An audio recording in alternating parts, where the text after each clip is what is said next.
Hey, welcome to Two Doctors Homestead. My name is Daniel.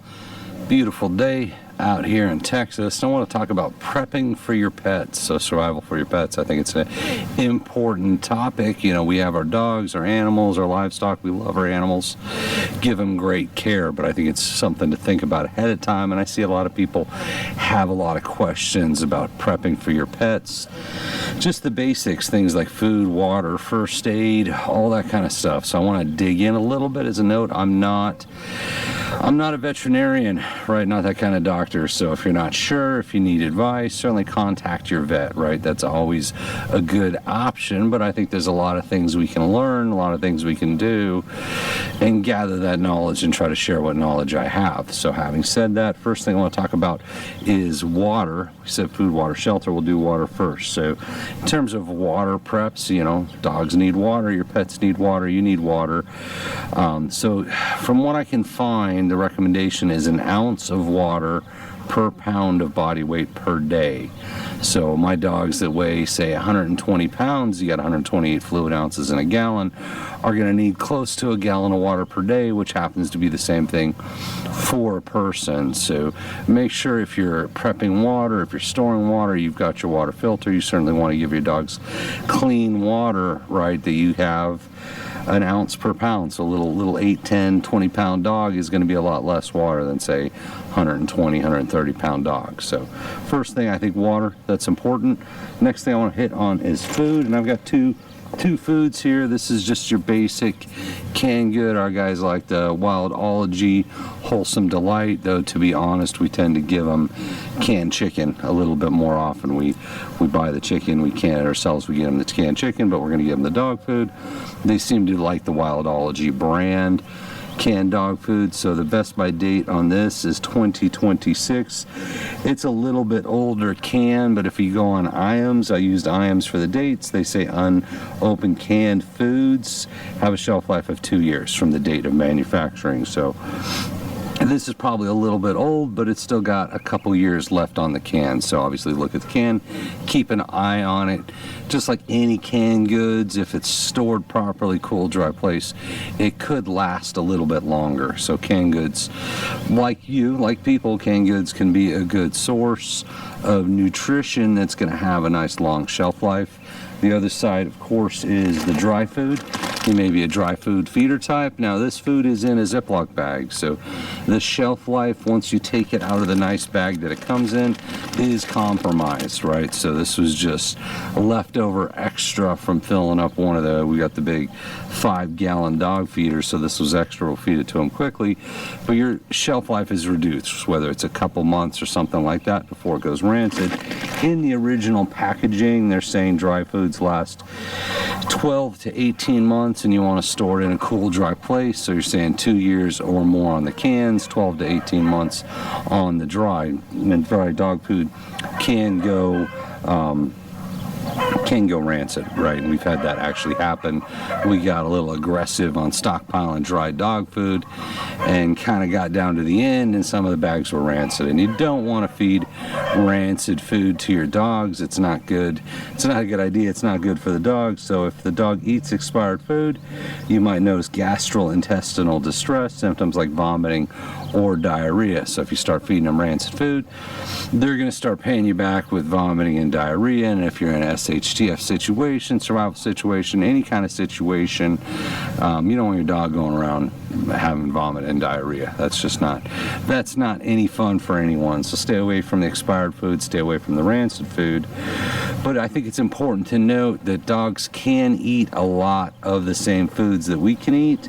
There are things dogs can't eat. So I found a list here on Good Housekeeping. It has 18 things that dogs can't eat, and certainly if you've never fed, if you've never gone outside the kibble, certainly look it up, right? Do your research. I'll read these 18 off. There are a lot of different diets I see people do for their dogs, things like raw food, you got canned food, you got kibble.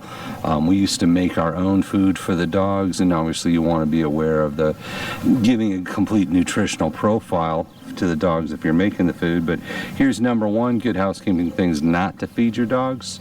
Number one is macadamia nuts. Why they're bad: that not only do they have a high fat content that can irritate dogs' stomachs, but also for unknown reasons macadamia nuts can be toxic. So toxic to dogs, not good to do. Number 2 is cooked bones. The cooked bones are brittle, so they're going to be sharp and pokey. Dogs can eat bones that are uncooked, right? And that happens sometimes, but the cooked bones are a no. Number 3, leeks, onions, and garlic.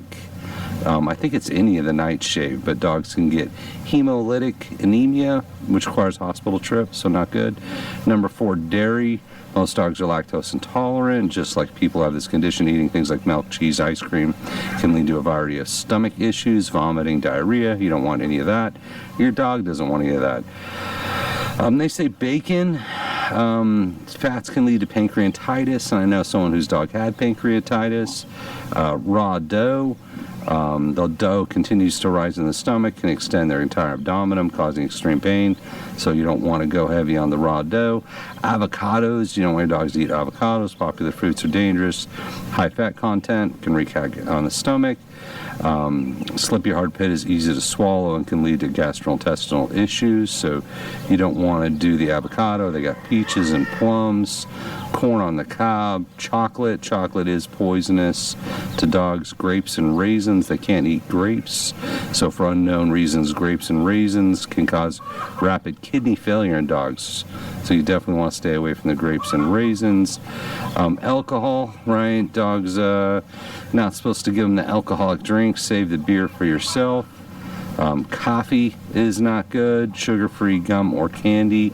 It's things like the xylitol, right? It's the sugar substitutes, can cause liver problems. White bread. And then we've got 16 salty snacks. 17 is that it? I thought there were more. All right. 16. So 16 things not to feed your dogs. I know there's a lot of lists out there. I grabbed that list. Some are absolute no's, like the artificial sweeteners and whatnot. You don't want your dog to get sick. You wouldn't want to have an emergency vet. Some can cause pretty serious issues. So I said, if you've never broken off the kibble, you're thinking about moving to people foods, then do your research, figure out what they can and can't eat, and maybe start slow, start small amounts. But in terms of SHTF, survival situation, dogs can eat what you eat with few exceptions, and so know those exceptions for health reasons. So that covers your basics: food, water, certainly shelter is important. I would also recommend a good book. So this is First Aid Companion for Dogs and Cats by Amy D. Soji. It says, with advice from more than 80 of America's top veterinarians, covers what to do now, what to do later, 150 everyday accidents and emergencies, essential medical checks, at-a-glance symptom finder, how to prevent accidents, and they have illustrated clinically proven techniques. So a lot of serious information in here: spider bites, smoke inhalation, skin infections, scorpion stings. So I think something like this is definitely a must. Neck pain, if you have dogs, you've got your first aid, but it also tells you at what point you need to go to the emergency vet. Maggots, limping. So good information. Jellyfish stings, if you're near the ocean. If not, you're all right. Jaw swelling. So a lot of information. I like to have these kind of books around, especially we've got ones for the pigs, we got ones for the chickens. They can all have unique potential issues, and this is some pretty good ideas on treatment. I think it had a first aid kit list idea. It's either the beginning or the end, but I did bring a first aid kit to show you, which is also something I'd recommend. You got basic techniques. Where was it at? List of human medicines that work for pets. So this is something that you could find very useful. So even things like iodine, Dramamine, Glucose, Bufferin, Betadine solution. So it goes through and tells you the use, and then for dogs, because dosage sometimes is not even remotely similar between dogs and people. So Benadryl is 1 milligram 1 milligram per pound every 6 to 8 hours. So 100-pound dogs, you're talking 100 milligrams of Benadryl. So that's a good resource. That's what I was looking for there. So your basic human medicines, and then where they work for dogs, and that dosage conversion is super useful. So I wanted to show this as well. The last item here is a puppy pet first aid kit, right? There are some things that cross over, right? But there are some specialized things, and I think I've shown this before, but it was a while ago, so a good pet first aid kit is never a bad idea. Some pet specific items here is the pet first aid kit has a little portable feeder water bag, which is pretty cool, right? If you're out and about, you put that out, your dog's not going to be able to drink out of a water bottle, so you've got that there. Emergency leash is also very useful to have.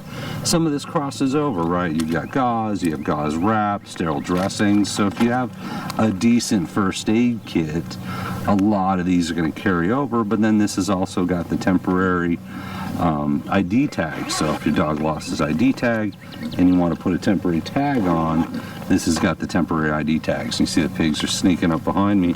Pigs are about to get in the video. They like knocking the camera over. Magnifying glass for getting rid of ticks. A lot of stuff like that. So a good pet first aid kit is certainly not a bad idea. Pet first aid book, super essential to have. But in terms of long-term survival, certainly food and water, knowing the types of foods your dogs can eat, how much water you need to prepare to bring with you. You know, if you're going on a 3-day trip camping, the dogs are going to need that water just like you are, and you want to make sure you have access to enough water and enough clean water. So we want to think about the pets for a little bit. So as always, thank you for watching, and we appreciate you.